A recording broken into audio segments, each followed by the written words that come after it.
Semua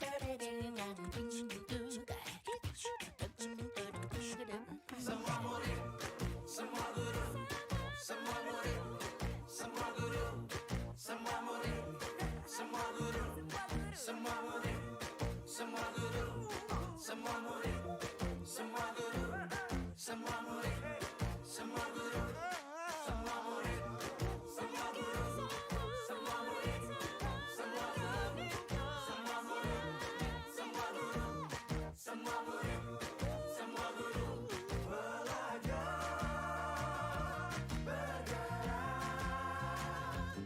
semua murid, semua guru.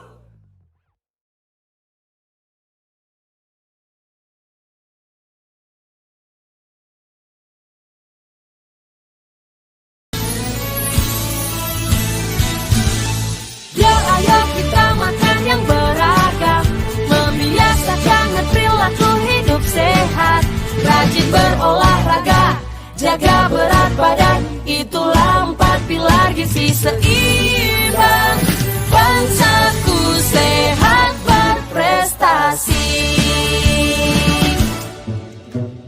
Tahukah kamu, kekurangan gizi itu tak baik, tak baik. Tubuh kita mudah terserang berbagai macam penyakit. Protein, karbohidrat, vitamin, mineral, lengkapi gizi keluarga kita. Jagalah lingkungan bersih, aman dan sehat untuk kita semua. Ayo kita makan yang beragam, membiasakan perilaku hidup sehat, rajin berolahraga, jaga berat badan, itulah 4 pilar gizi seimbang. Bangsaku sehat berprestasi.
Pagiku cerahku, matahari bersinar, ku gendong tas merahku di pundak.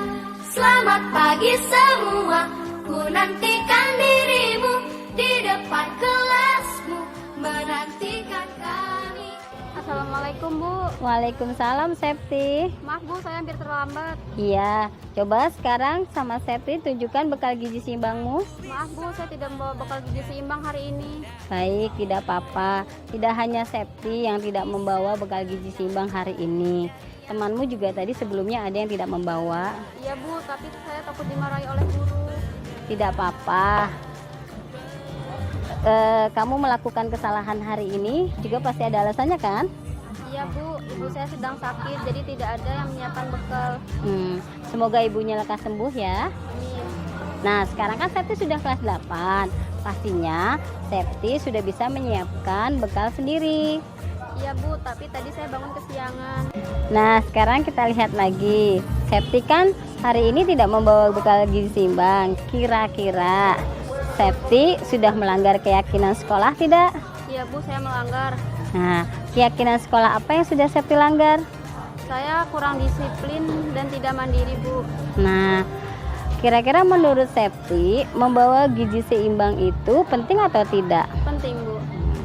Jika memang itu penting bagi Septi, kira-kira tindakan apa yang akan Septi lakukan?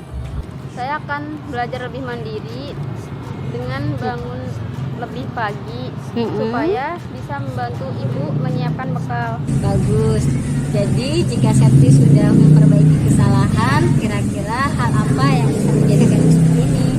Saya belajar lebih mandiri dan disiplin. Masya Allah, luar biasa. Nah sekarang silahkan Septi kembali ke kelas ya. Terima kasih Bu. Ya, Waalaikumsalam. Bismillahirrahmanirrahim.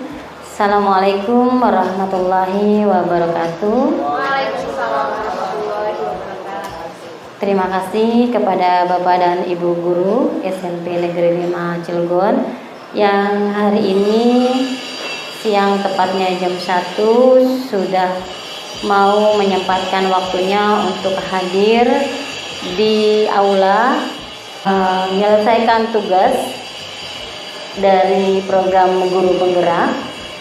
Bagaimana saya mengimbaskan budaya positif kepada Bapak dan Ibu Guru, terutama rekan kerja di SMP Negeri 5 Cilegon.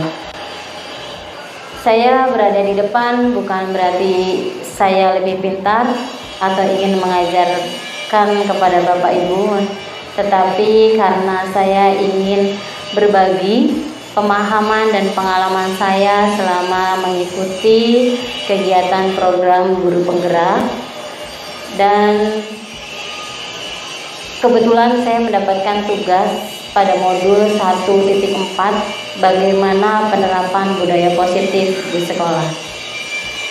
Baik Bapak Ibu, kita mulai karena waktu. Menurut Bapak Ibu, budaya positif itu apa ya? Mungkin ada yang bisa bantu? Budaya positif, Pak Amin? Baik, terima kasih. Budaya positif menurut saya adalah suatu kegiatan yang dilakukan sebagai karakter, di mana memiliki nilai-nilai positif untuk mendukung kegiatan belajar di lingkungan tersebut. Iya, oke. Ada lagi Bapak Ibu yang lain?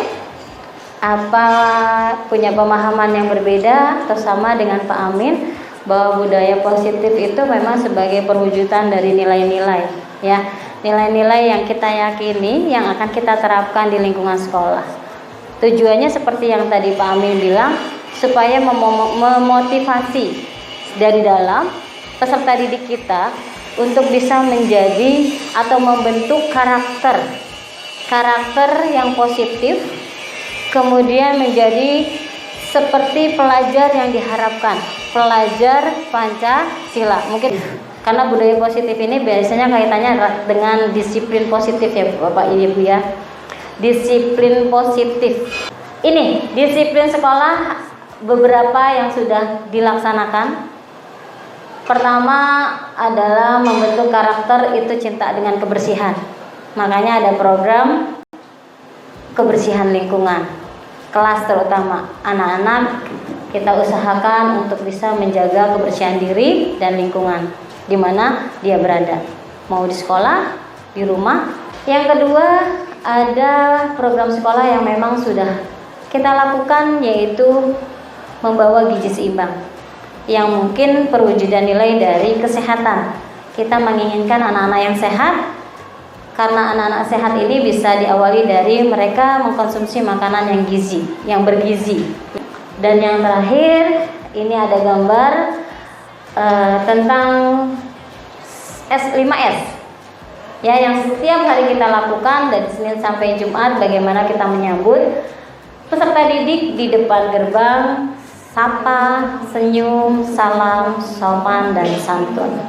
Dan ini merupakan beberapa program sekolah dalam pengembangan disiplin positif atau budaya positif di sekolah.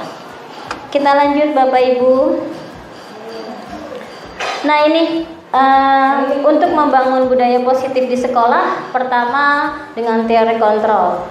Kedua, kita sini belajar tentang teori hukuman, motivasi, penghargaan, dan restitusi.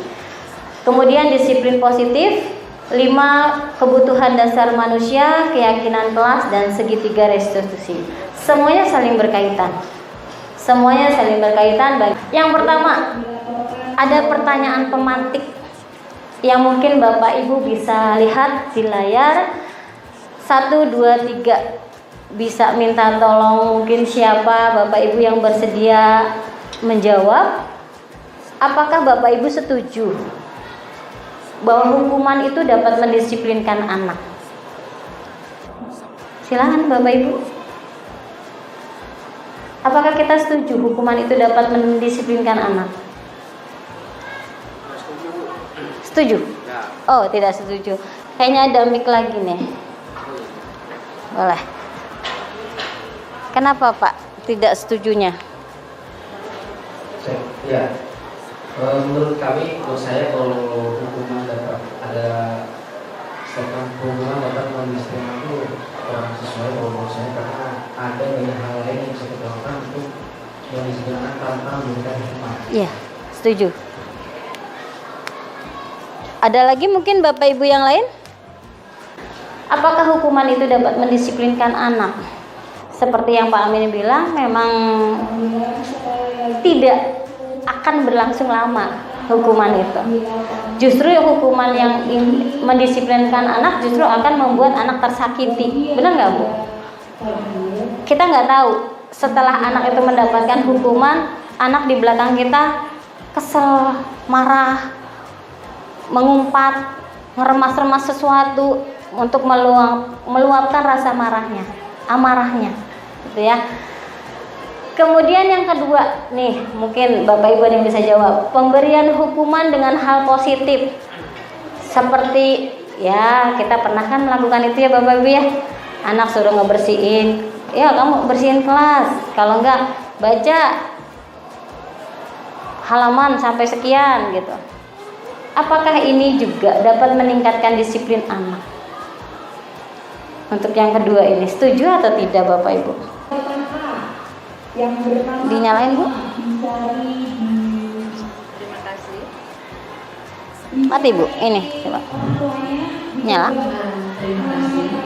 Kalau menurut saya, mungkin pemberian hukuman dengan hal positif, seperti membaca atau membersihkan halaman sekolah, itu yang sebenarnya mungkin boleh-boleh saja. Tapi sebelumnya kita kan sudah mensosialisasikan ke anak-anak. Jadi anak-anak sebelumnya sudah kita kasih tahu, kita udah sepakat. Baik. Ya, terima kasih. Terima kasih Ibu Fitri. Benar Bu. Tadi saya garis bawahi kalau sudah ada kesepakatan. Benar ya Bu ya? Nah, cuman biasanya kan namanya hukuman itu walaupun bersifatnya positif, tetapi tetap itu dirasakan anak merasa tidak nyaman. Akan berlangsungnya singkat waktunya. Terus anak juga tadi belum tentu dengan dia melakukan apa yang kita suruh itu timbul dari dirinya sendiri. Inisiatif atau motivasinya bahwa dia harus membersihkan sekolah sebagai bentuk dari konsekuensi bahwa dia terlambat contohnya, bahwa dia tidak membawa gizi seimbang, bahwa tidak mengerjakan tugas ya. Nah, yang ketiga Bu, memberi penghargaan apakah dapat meningkatkan motivasi belajar anak? Ayo, mungkin yang lain? Memberi penghargaan dapat meningkatkan motivasi belajar, setuju atau tidak Bapak Ibu? Setuju. Setujunya mungkin ada alasannya Ibu Heni? Anak bisa termotivasi, terus bisa memberikan contoh pada teman yang lainnya. Oh, saya juga akan lebih baik lagi supaya melihat penghargaan seperti itu, mendoronglah bagi yang lainnya gitu. Ya. Anak yang lain. Memberikan penghargaan bisa memotivasi anak, menyemangati anak yang lain biar dia melakukan. Tetapi apakah itu baik Bu? Akan tidak ya. Nanti kita lanjut ya Bapak Ibu ya dengan materi yang lanjutnya. Kita lihat nanti hasilnya. Memang selama ini yang kita lakukan seperti itu ya, nggak jauh-jauh kan ya. Kadang-kadang di kelas tanpa kita sadari, ayo nak siapa yang ngumpulin tugasnya terlebih dahulu, Ibu kasih coklat, ya kan? Nah, anak termotivasi. Tapi itu tidak berlangsung lama karena dia ada yang diharapkan. Tapi ada sebagian anak yang akan merasa tersakiti, wah saya merasa dipilih kasih atau merasa saya iri, saya tidak bisa seperti temannya yang cepat padahal dia punya keterbatasan. Nah, jadi bentuk ungkapan apresiatif aja, tidak dalam bentuk penghargaan pada satu sisi. Dan biasanya kalau kita memberikan bentuk apresiatif itu kalau bisa secara berkelanjutan, Bu. Tidak hanya saat itu aja. Itu yang lebih baik sih, gitu. Kita yang lebih baik seperti itu. Memotivasi anak bisa, tetapi dengan memberikan penghargaan yang hanya sifatnya sesaat justru akan membuat anak yang lain iri. Ada memunculkan kondisi persaingan. Jadi akhirnya tidak nyaman lah di kelas itu. Nah, ini Bapak Ibu, mungkin bisa dipraktekkan. Boleh berhadap-hadapan, boleh. Pak Amin dengan siapa? Abu Ani. Nah, gitu. Jangan nonjok ya Bapak Ibu ya. Kita ada game nih. Buka dan tutup kepala tangan. Satu aja Bapak Ibu, boleh kanan, boleh kiri. Tapi kita gantian. Saya kasih waktu 5 detik aja. Anggap di dalam kepalan tangan ini Bapak Ibu itu menyimpan sebuah rahasia yang sangat berharga. Dan Bu Ani, Bu Erlinda, Bu Fitri berusaha untuk membuat Pak Amin, Bu Enti, dan Bu Heni membuka rahasia ini. Dengan cara boleh Bapak Ibu bisa milih di bawahnya. Bisa dengan hadiah, bisa dengan suap, bisa dengan marah, bisa dengan intimidasi, diancam atau bagaimana. Silahkan. 5 detik. 2, 3.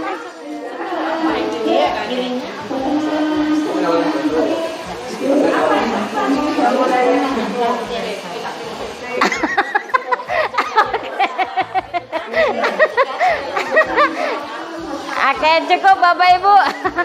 Cukup, baik. Sekarang gantian, posisinya gantian, Bu. Sama waktunya 5 detik.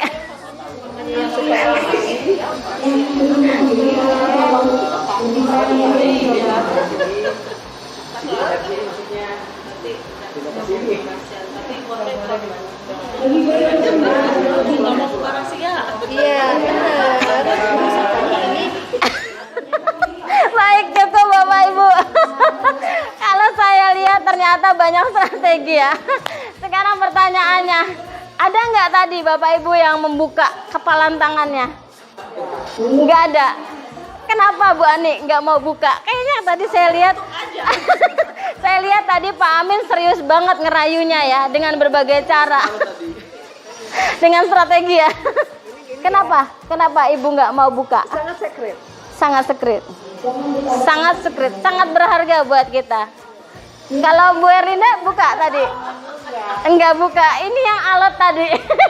Obrolannya luar biasa ini. Enggak, karena ini memang enggak buat disampaikan ke siapapun istilahnya. Jadi dengan cara dia mahasiswa mau marah ya terserah, karena ini adalah otoritas hak saya. Betul, Masya Allah.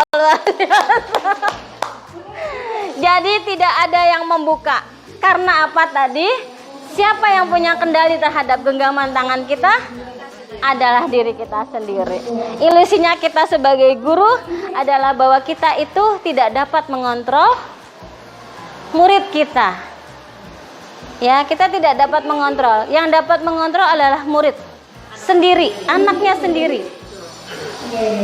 Karena kalaupun kita mengontrol, belum tentu dia mau melakukan apa yang kita lakukan. Ya, gitu.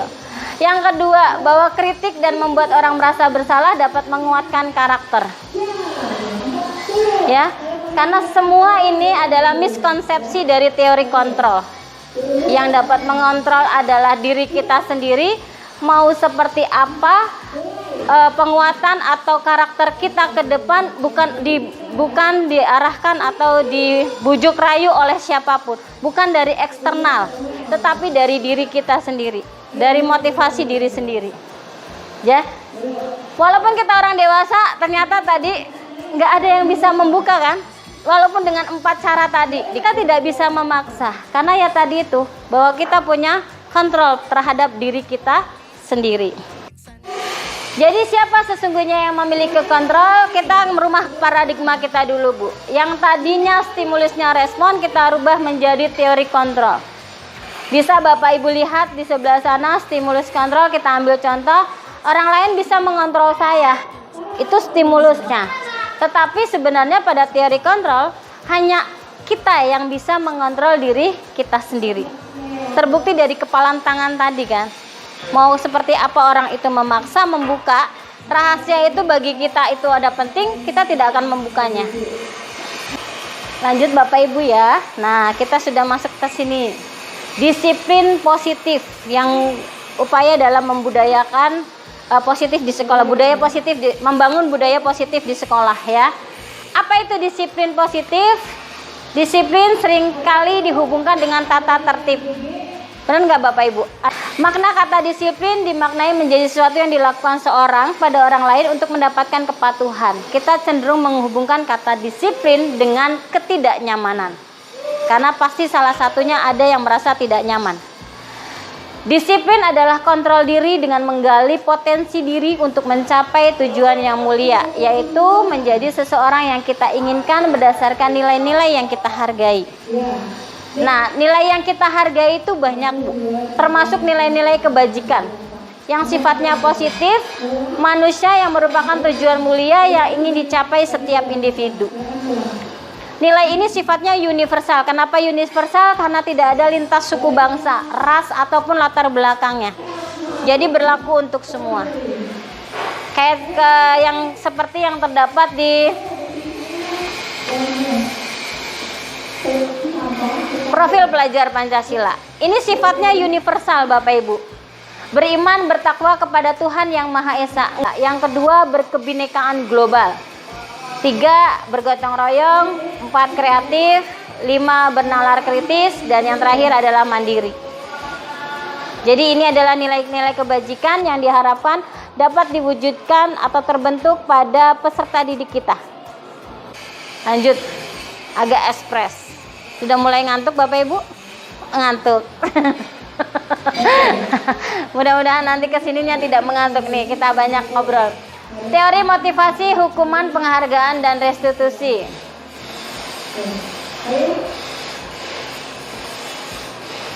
Yuk kita mulai bertanya sama diri kita sendiri. Bagaimana kita berperilaku? Mengapa kita melakukan segala sesuatu? Apakah kita melakukan sesuatu karena adanya dorongan dari lingkungan atau ada dorongan yang lain?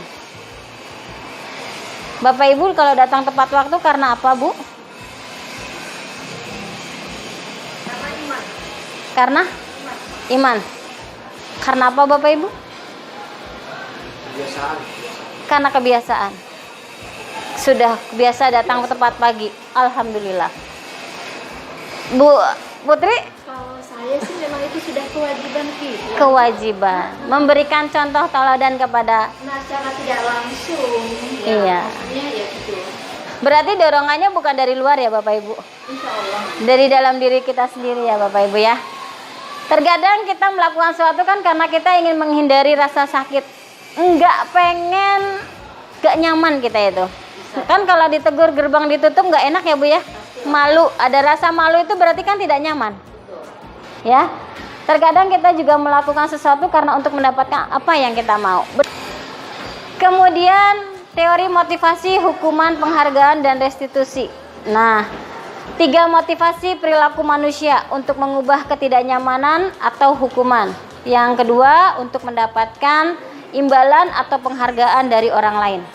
Dan yang ketiga, untuk menjadi orang yang mereka inginkan dan menghargai dirinya sendiri. Menurut Bapak Ibu, dari ketiga motivasi ini, kira-kira mana yang masuk eksternal, mana yang masuk internal? Nomor 3 internal ya. Berarti nomor 1 dan 2 itu yang eksternal. Iya, ada eksternal. Eksternal untuk mengubah ketidaknyamanan. Ya, ini adalah motivasi perilaku yang berasal dari luar. Eksternal. Ngerasa nggak enak lah, jadi akhirnya kita melakukan itu gitu. Untuk mendapatkan imbalan sama seperti tadi bahwa penghargaan itu datangnya dari luar. Dan yang kita harapkan adalah kita menjadi orang yang mereka inginkan dengan menghargai diri sendiri dengan nilai-nilai yang kita yakini. Itu sudah tingkat tinggi. Sudah tingkat dia. Kalau yang tingkat rendahnya ya yang pertama. Tapi Kalau kita mungkin masih kebanyakan nih nomor 1 nomor 2 kali ya. Iya, eksternal ya Bu ya. Nomor 3 itu ya proses kali. Benar, proses Bu. Oke. Hukuman dan penghargaan, ini perbedaannya Bapak Ibu. Kenapa kita berusaha untuk menghindari hukuman? Karena hukuman itu sifatnya tidak terencana. Tiba-tiba hukuman yang diberikan biasanya berupa fisik. Ingat, hukuman itu bukan hanya fisik ya Pak. Kita mengucapkan kalimat verbal itu sudah termasuk hukuman. Karena apa? Bisa saja kalimat yang kita ucapkan menyakiti anak. Dan bahkan kalimat yang kita ucapkan itu kadang-kadang perkataan itu akan lebih lama hilangnya dibandingkan dengan fisik. Anak dicubit mungkin bisa hilang dalam 1-2 hari. Tapi kalau anak-anak sudah diberi hukuman dengan secara verbal, itu hilangnya akan lama. Konsekuensi seperti apa? Kalau konsekuensi itu sudah direncanakan. Tadi kalau kata Bu Fitri ada kesepakatan, berarti itu kan ada konsekuensi yang harus disepakati. Berarti kata-katanya hukuman dirubah. Apa itu Bu? Yang enggak tadi kan kalau terlambat kita kan sudah sosialisasi ke anak. Itu kan harus membersihkan halaman segala macam. Jadi kata-katanya bukan hukuman kalau terlambat begini, tapi konsekuensinya. Karena kan sudah harusnya tahu. Terlepas dari dia merasa nyaman dan tidak nyaman, ya konsekuensinya dia. Betul. Kemudian, nah mungkin satu lagi nih Bu, kalau restitusi itu kayaknya baru pada dengar ya Bapak Ibu ya. Saya juga baru tahu setelah mengikuti kegiatan program guru penggerak. Restitusi itu apa? Restitusi itu bagaimana proses kita menciptakan kondisi bagi murid untuk memperbaiki kesalahan mereka, sehingga mereka bisa kembali pada kelompok mereka dengan karakter yang kuat. Jadi restitusi itu adalah salah satu upaya kita mendisiplinkan murid untuk menghindari hukuman tadi. Tidak lagi memakai hukuman, tapi kita coba dengan cara restitusi. Supaya apa? Membuat anak menyadari kesalahannya, kemudian dia membuat solusi sendiri bagaimana cara memperbaiki kesalahannya. Lebih setuju seperti itu kan Bapak Ibu? Bagaimana kita mencoba anak yang sudah melakukan kesalahan, dia berusaha untuk memperbaiki kesalahannya, memberikan kesempatan. Kalau hukuman kan tidak, sepihak. Next. Nah ini Bapak Ibu, saya pengen tahu dari Bapak Ibu. Ada kan Bapak Ibu yang mungkin pernah melakukan hal ini? Saya pernah Pak, Bu, pernah. Apakah mencatat 100 kali di dalam buku kalimat saya tidak akan terlambat lagi karena terlambat ke sekolah itu masuknya mana di antara dua tadi? Hukuman atau konsekuensi? Itu hukuman belum. Yang pertama hukuman. Kalau lari mengelilingi lapangan, hukuman. Kalau membersihkan coretan, Iya kan Bisa tadi. keduanya. Iya. Kan Bisa tadi dua-duanya. kalau konsekuensi kita sudah kesepakatan kan ya. Nah ini sudah kita sepakati belum dengan anak? Ya kalau memang tiba-tiba aja ya otomatis hukuman. Tapi kalau sebelumnya kita sudah sepakat dengan anak, nah anak pun nggak disampaikan, dia sudah menyadari sendiri. Gitu. Nah. Itu kan konsekuensi ya. betul, cocok Bu. Konsekuensi ya kalau sudah direncanakan, ya kan, ada tolak ukurnya, ada data, ya kan, terukur. Yang tadi di sini Bapak Ibu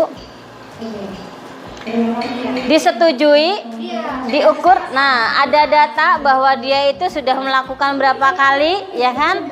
Kemudian anak-anak sudah menyetujui antara murid dengan gurunya. Di sini, nah kita lihat Bapak Ibu. Ya, membersihkan coretan yang dibuat di meja konsekuensi. Karena apa tadi? Ada nilai kebajikan, ada nilai universal yang dia langgar. Apa? Kebersihan. Kan sudah sepakat menjaga kebersihan. Mencoret-coret itu kan berarti dia sudah tidak menjaga kebersihan lagi. Konsekuensinya, ya dia harus membersihkan coretan yang ada di meja. Nah, lari dengan yang mencatat memang ada kaitan dengan fisik, berarti itu masih dengan dikategorikan sebagai hukuman.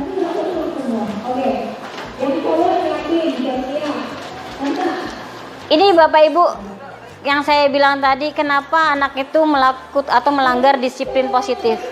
Karena ada kebutuhan dasar dari manusia yang tidak terpenuhi pada anak tersebut.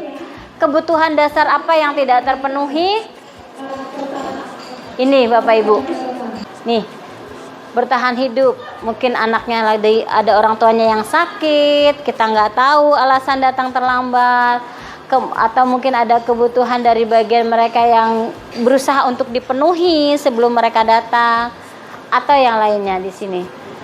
Ini yang kadang kita terlupa untuk menanyakan alasan kenapa anak itu melakukan pelanggaran disiplin. Kasih sayang dan rasa diterima. Nah, Bapak Ibu, kadang-kadang di sini nih, tugas kita sebagai guru, ada mungkin kasih sayang dan rasa diterima itu kebutuhan psikologis anak. Ada yang mungkin dia tidak terpenuhi di rumah, bisa kita penuhi di sekolah.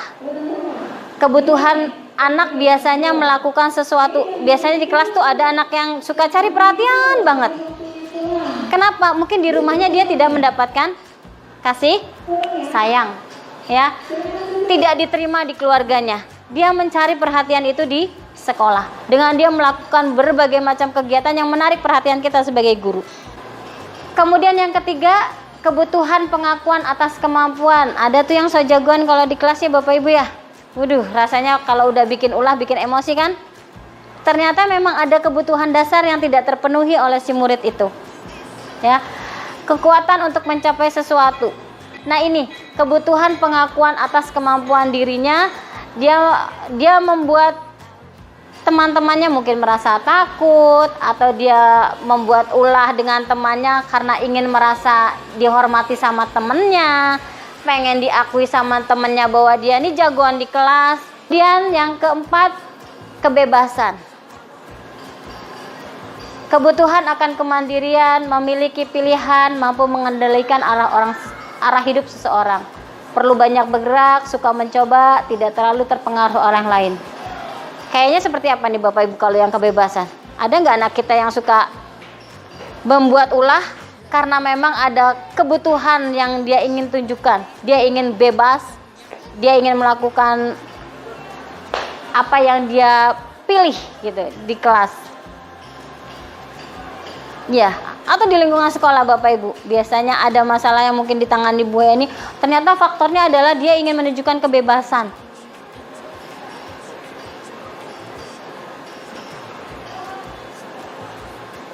Bagaimana Bapak Ibu?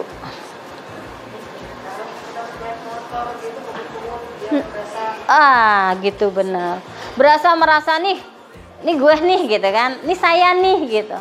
Merasa bebas karena dia dapat membuat pilihan, ya, mencoba untuk mempengaruhi orang lain melakukan hal-hal yang baru. Ya, kesenangan adalah kebutuhan untuk merasa senang. Nah, anak-anak dengan kebutuhan dasar kesenangan ini biasanya mereka juga ingin berkonsentrasi tinggi saat mengerjakan hal yang disenangi.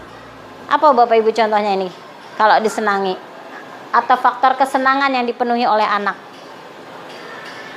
Kalau dia sudah menyukai sesuatu, biasanya orang itu intens sekali pengen melakukan itu.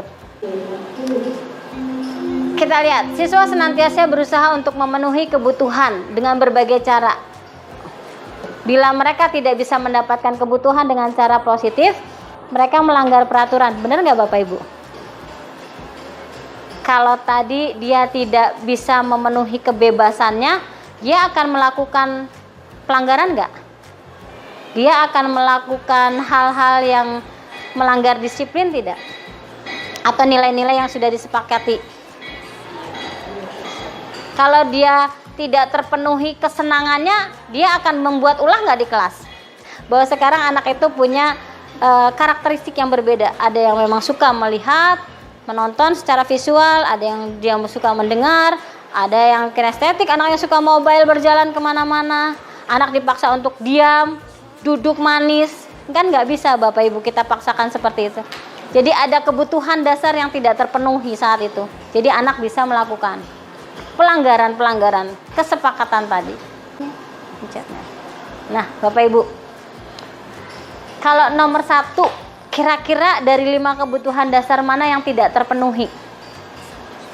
Aku senang main kejar-kejaran dengan ibu guru. Nih ada nggak nih yang bapak ibu gurunya senang banget diajak lari-lari? Karena ada nggak nih kira-kira? Aku senang katanya kejar-kejaran dengan ibu guru. Nah kalau dia senang berarti apa nih kebutuhan yang bisa dipenuhinya? Ada. Kasus BK itu rambut panjang. Kita didekatin bukannya lari. Iya senang kejar-kejaran berarti ya. Tapi ini beda kasus dengan yang rambut gondrong ya bapak ibu. Kalau dia merasa senang berarti sedang memenuhi kebutuhan apa ini? Kita lihat bapak ibu. Nah, yang pertama tadi kesenangan karena dia senang bisa kejar-kejaran sama bapak ibu gurunya. Yang kedua kasih sayang. Yang ketiga penguasaan karena dia bisa membuat gurunya berlari mengejar dia. Ya, bikin gurunya lari mengejar. Kalau kasih sayang ternyata dia ya tadi melihat gurunya bisa ya mengejar aku. Tuh, karena ibu gurunya sayang aku katanya. Kenapa bisa kejar-kejaran? Jadi ini kesenangan. Jadi ini adalah studi kasus dari 5 dasar kebutuhan dari manusia. Nah, Bapak Ibu, supaya tidak terjadi pelanggaran peraturan atau disiplin di sekolah, sebaiknya yang kita lakukan saat ini adalah bukan lagi tata tertib atau peraturan sekolah, tetapi merubah menjadi keyakinan kelas. Keyakinan yang kita sepakati, nilai-nilai kebajikan universal yang sudah disepakati baik secara tersirat maupun tersurat. Keyakinan akan lebih memotivasi seseorang dari dalam dan dapat menjadikan landasan kita dalam membuat suatu keyakinan atau menentukan visi dan misi sekolah. Jadi kalau kita ingin membangun budaya positif di sekolah, kita mulai dari membuat kesepakatan atau keyakinan kelas. Untuk menghindari yang namanya tadi hukuman. Bagaimana cara proses membuat keyakinan kelas? Mungkin nanti Bapak Ibu bisa dipraktekkan di kelas masing-masing. Tidak perlu menjadi wali kelas. Saya tidak menjadi wali kelas Bapak Ibu.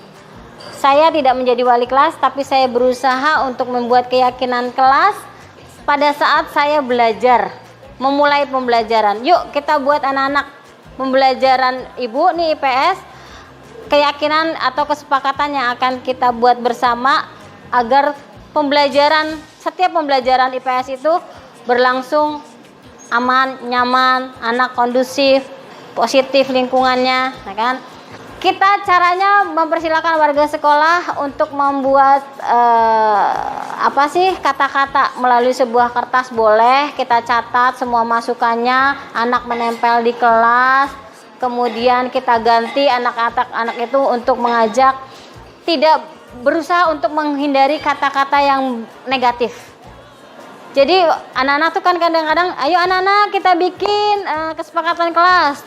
Tanpa kita arahkan ternyata ada anak yang menulis tidak boleh lari-lari.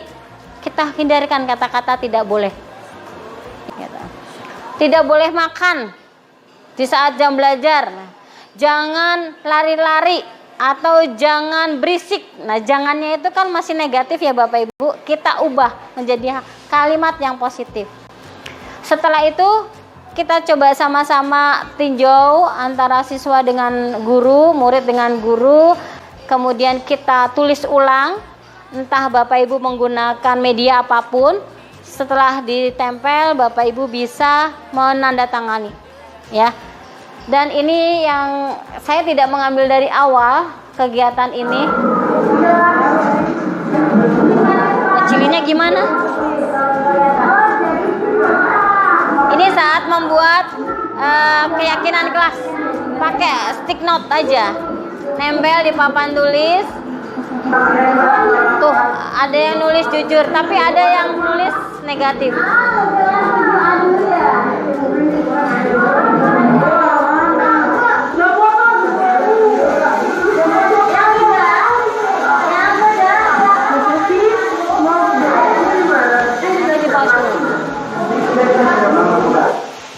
Oke, ini Bapak Ibu yang sudah saya coba. Saya belum menulis apa-apanya di situ, tapi saya hanya nulis yuk bukan buat kesepakatan dan anak-anak yang menulis di papan mereka menempelkan. banyak kalimat yang sudah disampaikan tidak boleh pakai kalimat negatif, tetapi mereka masih menggunakan kalimat yang negatif. Nah, ini Bapak Ibu hasilnya. Kalau di kelas 7A sebenarnya bukan 3 ini 4. Saling menghargai. Alhamdulillah pada saat mereka bilang, ayo nak, kesepakatan apa yang di saat mereka ngobrol saya menjelaskan, saya menerangkan, mereka saya bilang, ayo kesepakatan apa yang sudah kita sepakati di poin pertama. Anak akhirnya menyadari dengan sendirinya. Mereka langsung diam ke yang lain. Mereka akhirnya saling menghargai pada saat ada orang yang berbicara. Tanpa harus kita marahi. Diam nak. Ada yang ngomong tuh diam. Tapi tidak. Ayo nak, ingat nggak kesepakatannya? Oh iya Bu, maaf. Jadi anak ada kalimat maaf Bu. Memang agak lama prosesnya. Tadi butuh waktu. Tapi kalau tidak kita mulai dari sekarang dan dibiasakan, saya rasa ini tidak akan pernah terbentuk, gitu kan? Ya Pak Amin ya, butuh waktu lama ya. Karena mungkin jadi itu yang salah satu dari contoh keyakinan kelas yang sudah saya buat di kelas 7A. Mudah-mudahan nanti bisa Bapak Ibu lakukan itu. Atau ada masukan dari Pak Amin? Ada ide yang lain bagaimana Pak Amin? Kayaknya Pak Amin punya pengalaman untuk membuat keyakinan kelas nih. Iya betul.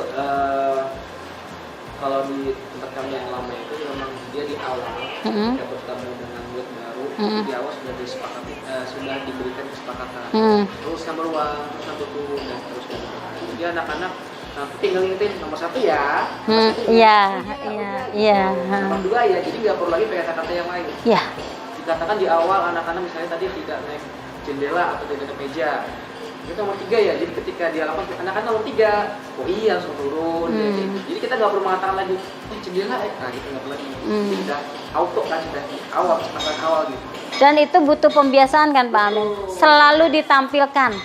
Pada saat kalau kita itu kesepakatan atau keyakinan kelas kita pada saat mengajar, usahakan Bapak Ibu selalu tampilkan atau selalu diingatkan. Masih ingat nggak anak-anak apa yang sudah kita sepakati? 1, 2, 3, 4. Nggak perlu banyak-banyak, jangan banyak.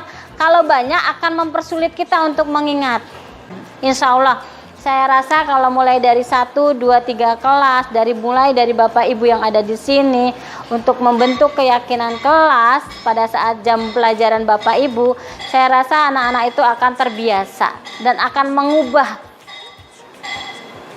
membangun kesepakatan itu yang tadinya berasal dari luar kembali.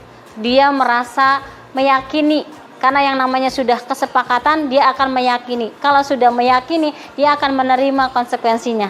Dia akan tahu konsekuensi dari melanggar keyakinan yang sudah disepakati bersama. Itu Bapak Ibu.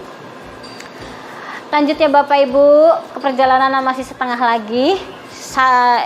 Ini adalah restitusi. Tadi di dalam pada saat anak tidak terpenuhi kebutuhan dasarnya, pasti dia akan melakukan pelanggaran peraturan. Di posisi mana Bapak Ibu yang sering kita lakukan di saat kita mulai mendisiplinkan anak?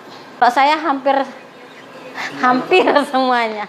Dari awal penghukum saya pernah melakukan itu. Membuat merasa bersalah saya pernah melakukan itu. Dan teman pun saya pernah melakukan itu. Tetapi setelah saya belajar restitusi, saya berusaha untuk mengurangi, menghilangkan. Ya. Saya beralih ke pemantau dan kalau bisa saya beralih ke manajer yang menanyakan tentang keyakinan tadi Bapak Ibu. Apa bedanya penghukum, pembuat merasa bersalah, teman, pemantau, manajer? Mungkin bisa Bapak Ibu lihat di sini. Pernah nggak kata-kata ini keluar dari mulut kita Bapak Ibu? Patuhi saya. Awas kamu kalau nggak ngikutin kata-kata saya. Awas ya. Ya, biasanya seorang penghukum menggunakan hukuman itu fisik atau verbal. Nah, posisi kita sebagai penghukum biasanya mengatakan bahwa sekolah itu udah ada aturan. Aturan untuk mengontrol anak melakukan apa yang kita inginkan, apa yang kita harapkan. pasti selalu yang terakhir. Nah, kan ini pernah nih ada anak yang ngumpulin tugas. Ya kan Bapak Ibu? Kamu ini terakhir aja. Sekarang nggak kita usahakan. Dia sudah berusaha dengan kemampuan dia mengumpulkan walaupun di akhir. Ya. Nadanya tinggi. Benar nggak Bapak Ibu? Sambil melotot lagi. Untung nggak keluar tuh mata. Terus apa lagi? Tangannya sambil nunjuk. Identik banget kalau kita udah marah sambil nunjuk. Ya, menghukum. Terlambat lagi. Hasilnya apa yang Bapak Ibu kita dapatkan dari kita marah-marah tadi dengan menunjuk, nada tinggi, mata melotot? Hasilnya mungkin anak akan menjadi dendam sama kita, nggak terima, tersakiti, nggak nyaman. Ya, apa? Ya tadi itu mungkin ada di kelas saat jam pelajaran dia ada yang coret-coret gambar, dia kesel. Dia merasa apa ya, nggak terima gitu loh, ya. Kemudian ya kalau kita lihat di sini ada yang lebih ekstrimnya sampai menggores kendaraan dengan paku. Nih pembuat merasa bersalah. Berapa kali sih ibu harus memberitahu kamu? Gimana coba kalau orang tua kamu tahu kalau kamu selalu begini? Jadi anaknya ngerasa tertekan, ngerasa ya Allah saya salah kan gitu. Apa yang biasa dilakukan biasanya nih anaknya? Iya bu saya salah, iya bu saya tadi datangnya telat, iya bu saya. Jadi anaknya merasa lama-lama sedih bahasa tubuhnya itu. Hasilnya apa? Hasilnya anak akan merasa bersalah, kemudian dia kecewa karena dia sudah mengecewakan bapak dan ibu gurunya. Dia gagal, nggak bisa membahagiakan orang lain, ya. Kemudian apalagi dia ada emosi dalam dirinya, menahan amarah bahwa saya itu ternyata tidak bisa membuat orang lain itu senang, orang lain itu bahagia. Ini pernah nggak Bapak Ibu? Kalau ini sering banget ya Bapak Ibu ya, temannya. Ayolah bantu demi Bapak, ayo ingatkan Bapak pernah ngomong apa. Sudah, ya sudah kali ini tidak apa-apa, nanti Ibu bantu bereskan. Hasilnya apa? Seperti itu. Negatif Bapak Ibu nantinya. Di saat anak itu terkena masalah, kemudian tidak membantu kitanya, anak itu akan merasa kecewa. Bapak Ibu itu kan teman saya. Menganggap teman kan ke kita. Hasilnya senang, akrab. Dampaknya ini yang positifnya, negatifnya yaitu tadi akan ketergantungan. Jika dia ada masalah selalu mengandalkan kita. Yang diharapkan sebagai pemantau, minimal sebagai pemantau. Apa yang kita lakukan? Tadi Bu, kita sudah buat kesepakatan kan? Pasti ada konsekuensi. Kita hanya tinggal peraturannya apa? Terus konsekuensinya apa? Konsekuensi, kata Pak Amin tadi. Ayo nomor 1 apa? Nomor 2 apa? Hanya sebagai pengingat, pemantau mereka, mengawasi. Ya, untuk mereka bertanggung jawab terhadap perilakunya, terhadap kesepakatan yang sudah diyakini bersama. Kita hanya tinggal mengingatkan saja. Kalau dia terlambat, ayo kemarin nomor 1 kan apa? Oh iya Bu, datang tepat waktu atau bertanggung jawab aja. Bertanggung jawab itu kan sudah termasuk datang tepat waktu, ya. Itu. Ini contohnya Bapak Ibu. Adi, tahukah kamu jam berapa kita memulai? Tahu, biasanya ini masuk kelas nih. Kamu terlambat 15 menit. Apakah kamu sudah mengerti konsekuensi yang harus dilakukan bila terlambat? Paham Pak? Saya harus tinggal kelas pada jam istirahat dan mengerjakan tugas ketertinggalan. Anak menyadari Bapak Ibu, karena sudah ada konsekuensi yang sudah disepakati di awal. Ya benar, nanti pada saat jam istirahat kamu harus tinggal di kelas dan menyelesaikan yang tertinggal tadi. Nah, kalau anak itu diperlakukan seperti itu, apa perasaannya Bapak Ibu? Tidak dihakimi, tidak membuat dia merasa bersalah atau tidak dihukum. Apa hasilnya Bapak Ibu? Kalau anak sudah diingatkan, dia akan merasa bertanggung jawab. Dia sudah meyakini konsekuensinya. Dia tidak akan merasa tersakiti. Dia akan melakukan itu dari dalam diri dia sendiri. Nah, ini yang kita sama-sama berusaha untuk melakukan. Posisi terakhir sebagai posisi kontrol apabila murid kita ada yang melakukan pelanggaran peraturan atau kesepakatan kelas. Di sini kita mempersilahkan anak mulai mempertanggungjawabkan perilakunya. Dengan apa? Hanya cukup menanyakan keyakinannya saja. Dia akan menanyakan kembali keyakinan kelas yang sudah disepakati bersama. Kalau sudah meyakini, apa yang dia lakukan?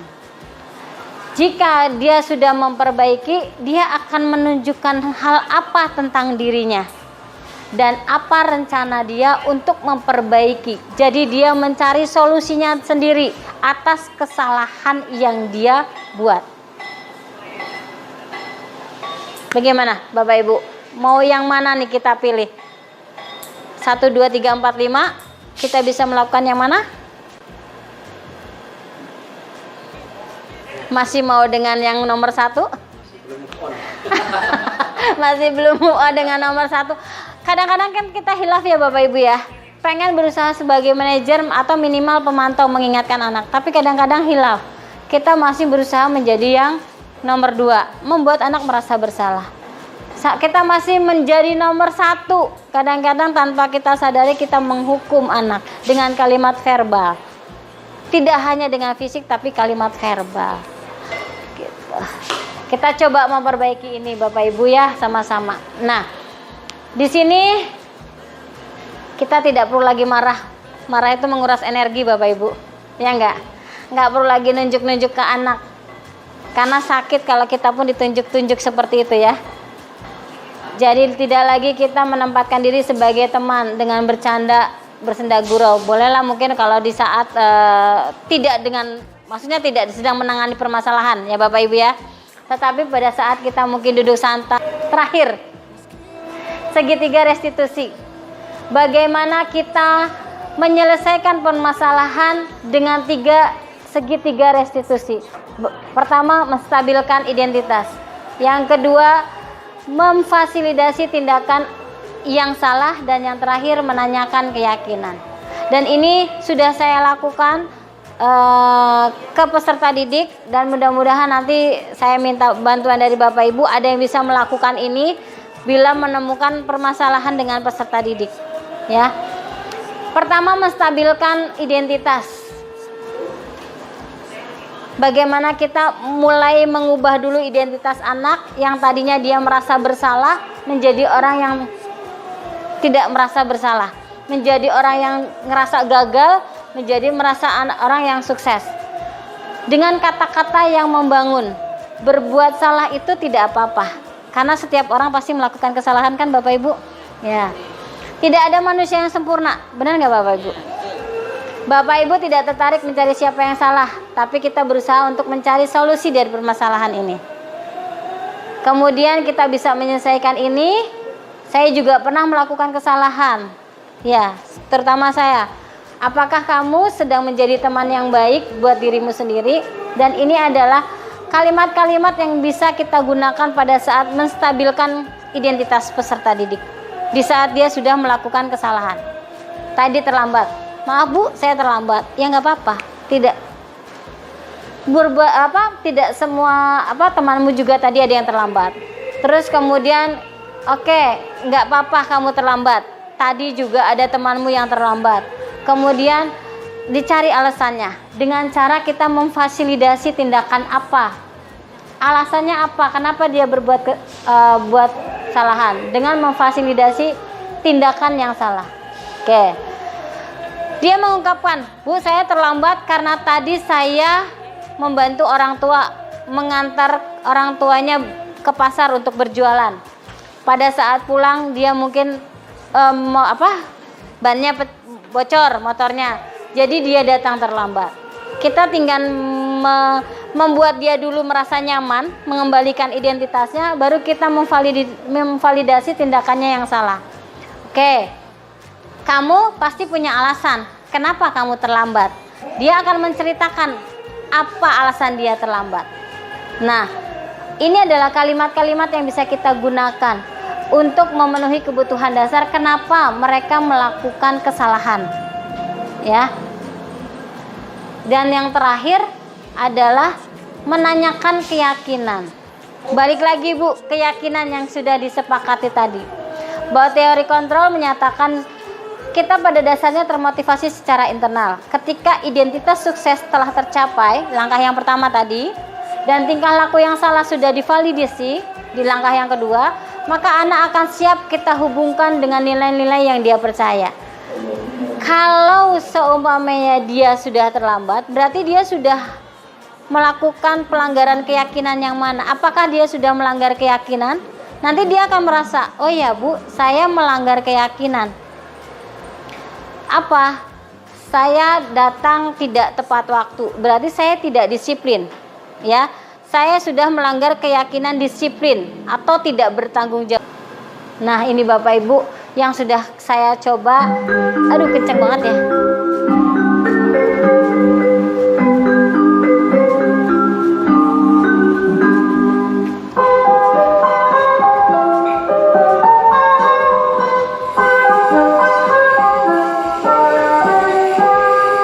Pagiku cerahku, matahari bersinar, ku gendong tas merahku di pundak. Selamat pagi semua, ku nantikan dirimu di depan kelasmu, menantikan kami. Assalamualaikum Bu. Waalaikumsalam Septi. Maaf Bu, saya terlambat. Iya, coba sekarang sama Septi tunjukkan bekal gizi seimbangmu. Maaf Bu, saya tidak membawa bekal gizi seimbang hari ini. Baik, tidak apa-apa. Sudah hanya Septi yang tidak membawa bekal gizi seimbang hari ini. Temanmu juga tadi sebelumnya ada yang tidak membawa. Iya Bu, tapi saya takut dimarahi oleh guru. Tidak apa-apa. Kamu melakukan kesalahan hari ini juga pasti ada alasannya kan? Iya Bu, ibu saya sedang sakit, jadi tidak ada yang menyiapkan bekal. Semoga ibunya lekas sembuh ya. Nah, sekarang kan Septi sudah kelas 8. Pastinya Septi sudah bisa menyiapkan bekal sendiri. Iya Bu, tapi tadi saya bangun kesiangan. Nah, sekarang kita lihat lagi. Septi kan hari ini tidak membawa bekal gizi seimbang. Kira-kira Septi sudah melanggar keyakinan sekolah tidak? Iya Bu, saya melanggar. Nah, keyakinan sekolah apa yang sudah Septi langgar? Saya kurang disiplin dan tidak mandiri Bu. Nah, kira-kira menurut Septi membawa gizi seimbang itu penting atau tidak? Penting Bu. Jika memang itu penting bagi Septi, kira-kira tindakan apa yang akan Septi lakukan? Saya akan belajar lebih mandiri dengan bangun lebih pagi supaya bisa membantu ibu menyiapkan bekal. Bagus. Jadi jika Septi sedang mempunyai kesalahan, kira-kira apa yang bisa menjadi Saya belajar lebih mandiri dan disiplin. Masya Allah, luar biasa. Sekarang silakan Septi kembali ke kelas ya. Terima kasih Bu. Waalaikumsalam. Ini Bapak Ibu yang sudah dicoba kan ini. Kenapa saya ngambil tema ini disiplin positifnya, karena memang membawa gizi seimbang itu sudah menjadi budaya di SMP 5. Wah, gitu Bapak Ibu. Nah, setelah Bapak Ibu tadi kita belajar tentang budaya positif, kita sharing saja, sharing pengalaman, pemahaman apa yang mungkin sudah Bapak Ibu peroleh sebelum dan sesudah mempelajari budaya positif. Mungkin ada dari Bapak Ibu yang mau menyampaikan. Kalau dari saya pribadi tadi, pengalaman yang saya dapat sebelum saya mempelajari tentang budaya positif, posisi saya masih sebagai posisi kontrol penghukum, pembuat anak merasa bersalah, kemudian masih menganggap sebagai teman dalam menyelesaikan permasalahan yang terjadi anak-anak.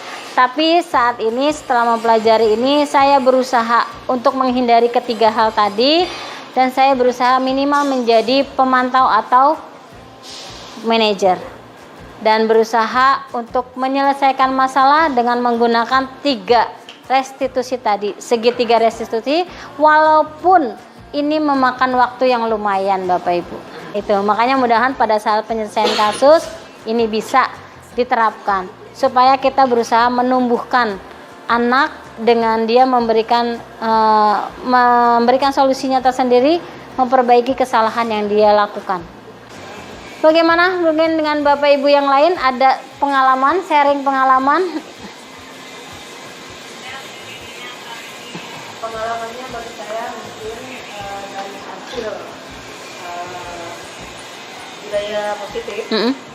Mudah-mudahan khususnya di MAPEL atau bagian kami di Bagian konseling. Ini pemahaman dari hukuman itu bisa lebih dikurangi dan lebih ada konsekuensi dan tadi ada restitusi. Terima kasih Bu Ani atas sharing pengalamannya. Yang mudah-mudahan dari pembelajaran budaya positif ini, terutama dari restitusi, bahwa ada satu cara untuk mendisiplinkan anak, yaitu dengan restitusi. Tinggal kita memposisikan dirinya sebagai apa dan apa yang bisa kita lakukan. Ada yang lain dari Bapak Ibu? Ya, Pak Amin.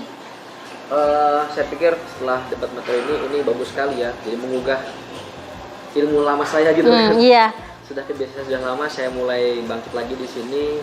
Paling saya pribadi kalau mau kita coba terapkan di SMP 5 itu kan perlu banyak koordinasi dengan lingkungan ya, karena kan kalau kita hanya 1-2 orang saja bergerak sementara yang tidak mendukung kan sama aja gitu.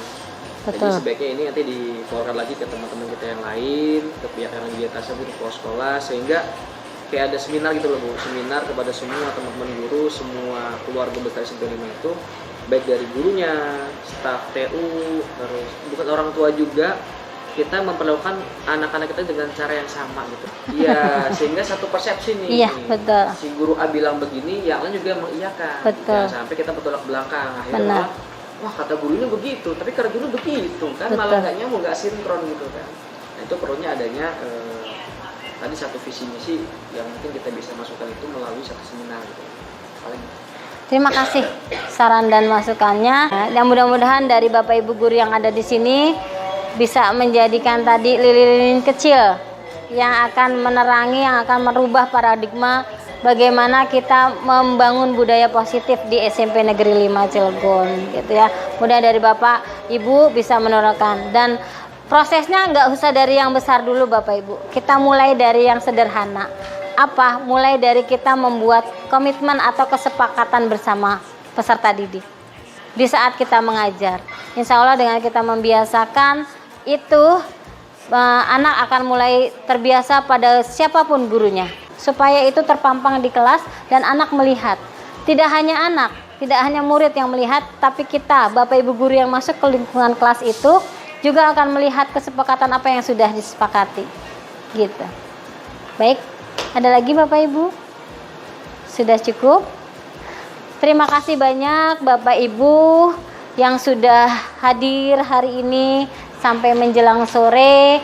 Terima kasih sudah mau berbagi pengalaman dengan saya. Mohon maaf jika dalam penyampaian masih banyak kekurangan. Mohon maaf karena memang ini saya juga baru belajar. Dan mudah-mudahan apa yang saya sampaikan ini ada yang bermanfaat untuk Bapak Ibu. Dan sekali lagi tetap semangat Bapak Ibu. Jadi mudah-mudahan mulai dari saya yang tergerak hatinya bisa bergerak dan menggerakkan Bapak Ibu semua di SMP Negeri 5 Cilegon untuk membangun budaya positif. Karena ini memang termasuk visi dan misi kita, ya, visi misi di sekolah di SMP Negeri 5 Cilegon. Terima kasih Bapak. Saya akhiri, wabillahi taufiq wal hidayah. Assalamualaikum warahmatullahi wabarakatuh. Waalaikumsalam.